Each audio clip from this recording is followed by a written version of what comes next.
1041. Let's go ahead and do this.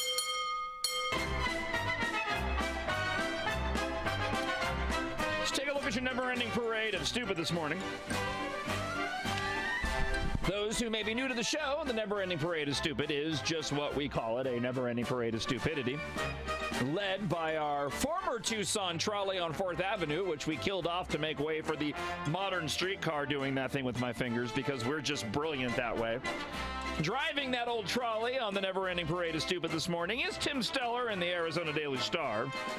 You see, regardless of how much you give a progressive, it's never enough. He writes this: it doesn't take much imagination to see the culture clashes a renewed downtown Tucson is bringing about. Wait, what? It doesn't take much imagination to see the culture clashes a renewed downtown Tucson is bringing about. Even just from the get-go, that's just stupid. I thought we wanted multiple cultures, is what we were all about, diversity. Now there are clashes. Apparently he has a very active imagination. A 500-bed student housing complex, the Cadence, is opening down the block from a $25 a plate restaurant, which are across the street from the Ronstadt bus terminal. So you have a student complex, and then you have a $25 plate restaurant, and then they're across the street from the Ronstadt bus terminal. There's a lot of profiling going on there already, right? What, people that arrive at the Ronstadt bus terminal will never be able to afford a $25 plate restaurant, nor will anybody at the student housing complex ever use the bus there either, or go to that restaurant as well? Now pour alcohol onto this combustible mixture. Oh my gosh, whatever could happen when you get alcohol involved? Ah! You know, I'm convinced they're just making this crap up. I'm convinced he's got a quota of editorials he needs to write. Oh, what can I do? Well, let's see. What about, talk about alcohol downtown. Well, how do I make an argument? Well, you got a housing complex, and you got middle-class people coming to eat in a restaurant, and then you got poor people at the Ronstadt bus terminal, and then you throw alcohol on top of them and light it with a match, and all hell's going to break loose. Huh? When I walk through the renewed downtown, as much as I enjoy it, I see it floating upwardly on a steady, deepening pool of alcohol. You got the trolley, you got the streetcar, you got your downtown revitalization, your restaurants going in, your low-income housing. Oh, no. Don't bring alcohol into the mix. What will happen? People might drink. They might get their buzz on. Bars and restaurants on 4 blocks of East Congress Street downtown now boast 17 liquor licenses.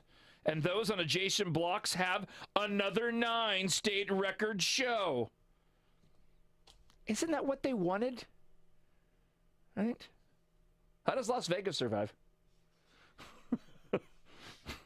Students are poised to become a key population segment downtown.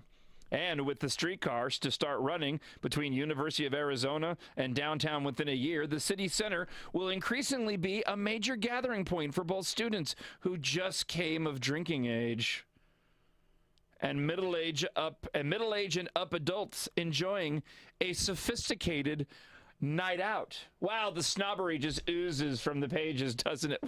What fantasy world is this guy living in? He's painting it like a modern-day version of the Warriors. U of A students, come out to play. The signs are already there that disorderliness could break out from young drinkers downtown. Stuff goes on late at night. And there should be more police out, says Amy Pike. Dude, that rhymed.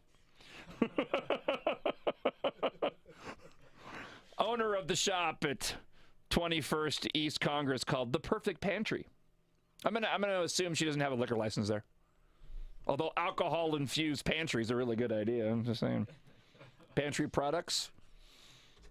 What? Anyway, my windows are all scratched up from those guys. You get the trash that they strew around. It's a nuisance. Those guys? What? Who's those guys? Roaming packs of wild college students drunk?